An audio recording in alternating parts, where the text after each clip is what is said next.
Hello, I'm Greg with Brownell Wrights. Last week we published a video called Brass Trimming Considerations. This is part 2 of that video, and today we're going to focus solely on the case mouth and the interior of the neck. The condition of the mouth of your case as well as the interior neck surface finish is extraordinarily important. Here you see the case mouth directly out of the Gerard trimmer. The use of heavy magnification is a very good idea when evaluating your brass.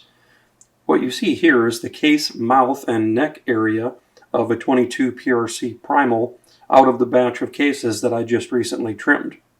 And as we look at the top of this case mouth from the back to the front, you can see that there is an OD as well as an ID chamfer. And the very top of the chamfer is rounded, so it's not razor sharp on the very top. There's a slight radius in it. I use a very specific cutter that's actually designed by Gerard to be used with the 50 BMG.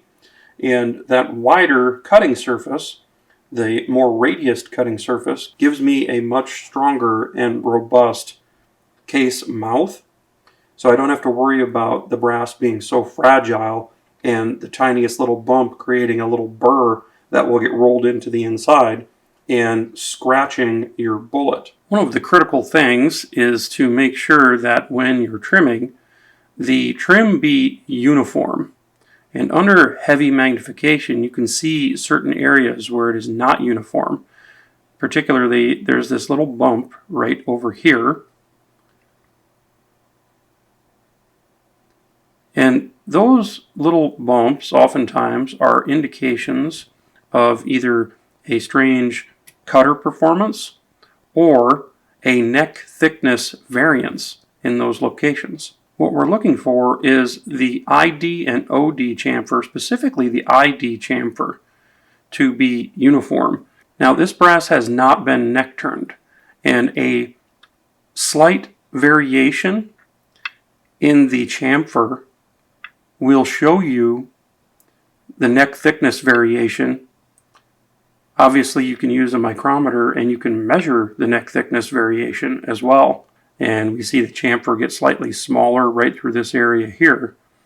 And then it goes back to normal size for the rest of the diameter. With the use of heavy magnification, it will make this look 1,000 times worse than it is. This is actually a very clean cut and a very uniform chamfer.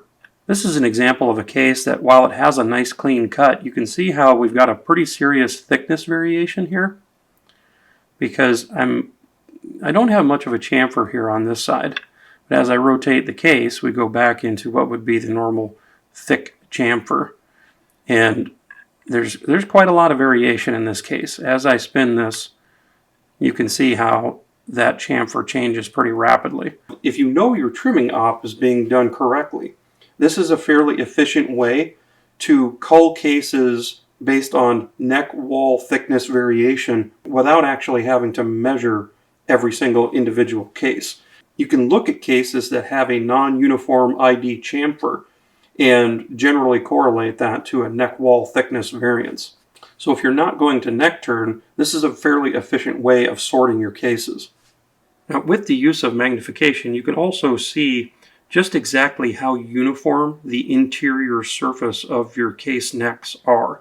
Now this is what's going to be in direct contact with the bullet, and with some experience you can learn what the most optimal condition looks like, because what you want is a very uniform presentation to that bullet. And so you don't want to see a bunch of scarring and scoring, and you want there to be a nice layer of pre-existing lubricant. You don't want it to be super shiny clean. Like the case mouth here is super shiny clean. And you do not want that squeaky clean connection to the bullet on the inside of the case. That will over time cause that case neck to grab a hold of that bullet. So if you're going to be loading your ammunition and shooting it at some distant time in the future, so if you're going to load it at the bench and shoot it at the bench, well then it kind of doesn't matter. There's not enough time for anything to happen. As long as the interior surface is consistent then it will typically perform and you'll be able to get your load tuned. But if you're going to load your ammo and you're going to leave it sit for days, weeks, months, years, then it's important to have the interior surface finish of these case necks manicured appropriately so that the bullets will not take a seat and start corroding into or join with or otherwise become a part of the neck. Now, this is oftentimes referred to as cold welding. And, the process by which the ammunition sitting on the shelf can stop shooting very well anymore and simply just not maintain itself and stay in the node. There's a lot of different things that go on there to cause that. And it's a little bit outside of the scope of this video. But the use of magnification when inspecting your process as far as how your case mouths come out after trimming and as well as the interior surface finish of the case neck is fairly important.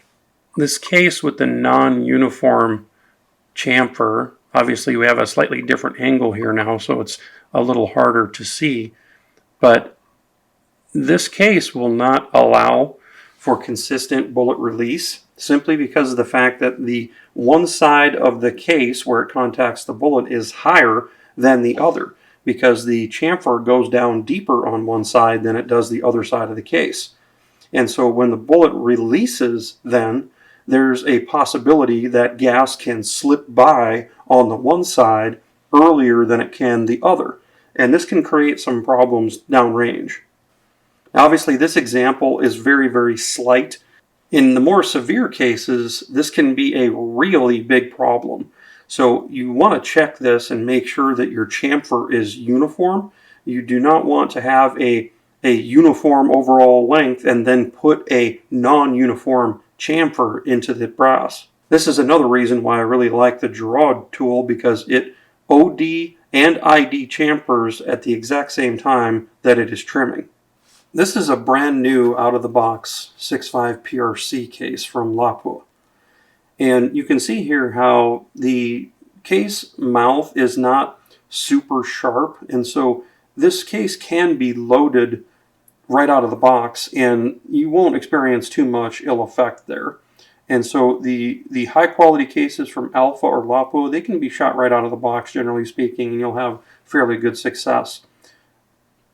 You can see, however, that there are some non-uniformities present in the top of these mouths.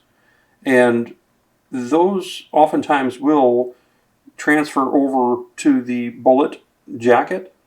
And so any of those imperfections that happen, specifically when brass is shipped in bulk, as the Lapua cases are, they come in typically 100-round boxes and they're all just loose in there, slamming up against each other. That can create some of these little dings in the case mouth that you see in the lower left-hand corner of the portion of this case mouth. Those types of little dings can scratch and scar the bullet jacket material. And so trimming virgin brass is not necessarily a terrible idea. It might be a waste of time because the virgin brass, it's not properly formed to your chamber and it may not perform that well anyway. But if you are concerned about that, you should just go ahead and trim and chamfer your brass if you have a very expedient method to do it the way that I do. Generally speaking, it won't be a very laborious op for you to do, and you can probably go ahead and undertake that without a problem. I don't do it just because I don't really trust my first firing anyway. I want to make sure that I get my brass fire formed, trimmed properly. I like to manicure the brass just a little bit better before I invest that kind of time into it. Now, this is a Peterson 6BR case. Now, this would be an example of a batch of brass that I would most definitely want to ID chamfer at the very least before firing it. You can see how the brass has a very sharp edge on the ID, and it also has quite a few nicks in non-uniformities in the case mouth. And so this would be a perfect example of something that I would want to trim or at least ID chamfer before I shot it. Now, if I trimmed it, obviously I would use the three-way cutter that ID and OD chamfers, and I wouldn't necessarily trim. I would probably set it for like maybe 1,000th or just a 90% or 100%, just barely skim the cleanup of the entire circumference of the brass. making sure that I get a good ID chamfer on it to clean up these non-uniformities. Seating a bullet when you have a very sharp edge like this on the ID will most definitely create bullet release issues, because the jacket material is going to get scraped and scratched up on the way in, and you'll see it kind of pile up even when you're done seating the bullet. You'll see this little petal of metal sticking out right where the bullet meets the mouth of the case after you've seated the bullet. And so if you're seeing those types of things happen, it's usually caused by this. You've got a very sharp edge on the ID of your case, and you're going to want to chamfer that before you seat your bullets. You can see the difference here. I just took that case and I used a hand chamfer tool, and I chamfered this thing by hand. So just that cheap little hand chamfer tool that you can use, and I just very lightly broke that edge. Now this is not something that you want to put a lot of pressure on. You just want to let the tool do the cutting, and just very lightly chamfer that by hand. And you want the chamfer tool to enter the case very much in a perpendicular fashion. You don't want to have the tool angled at all.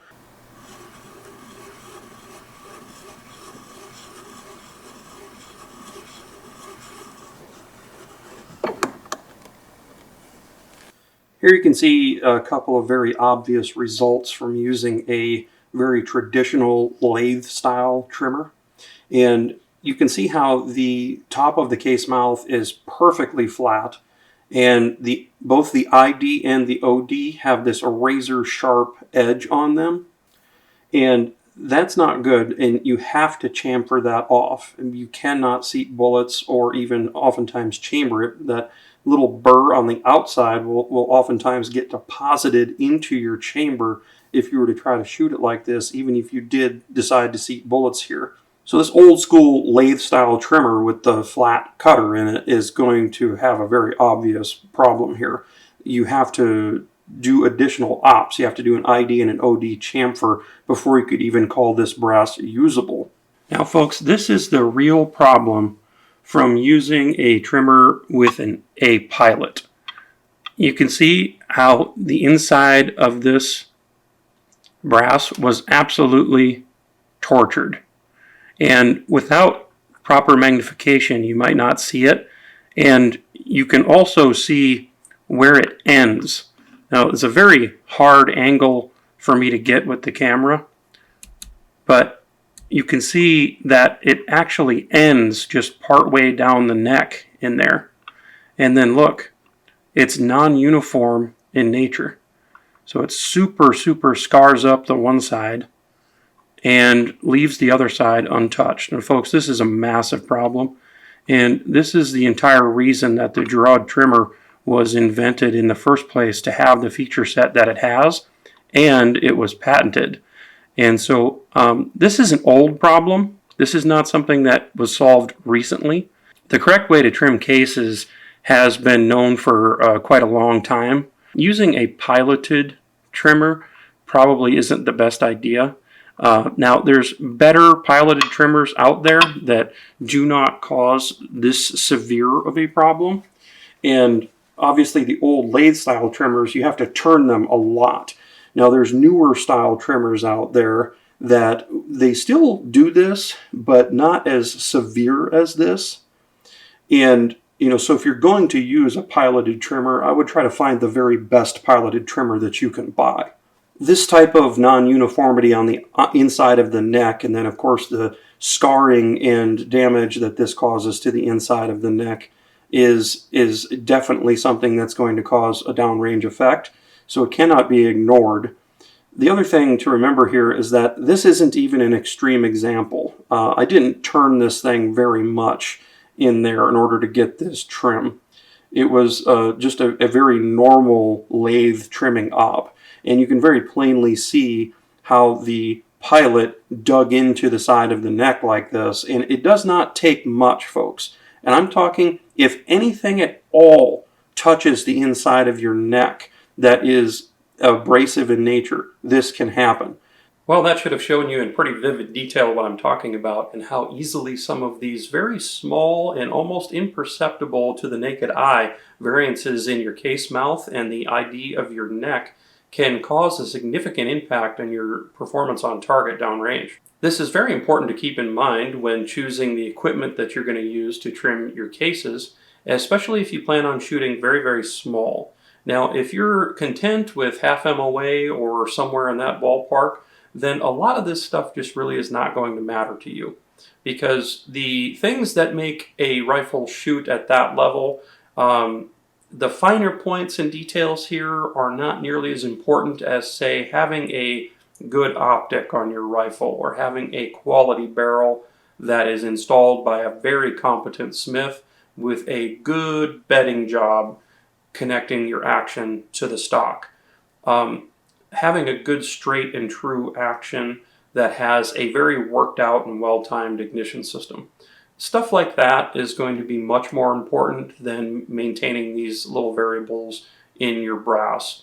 But if you're trying to shoot significantly better than half MOA, meaning that you're trying to make sure that you almost never shoot worse than quarter MOA, then this is the kind of thing that's going to sneak up and bite you if you're not paying attention to it, or if you've chosen improper equipment for the task.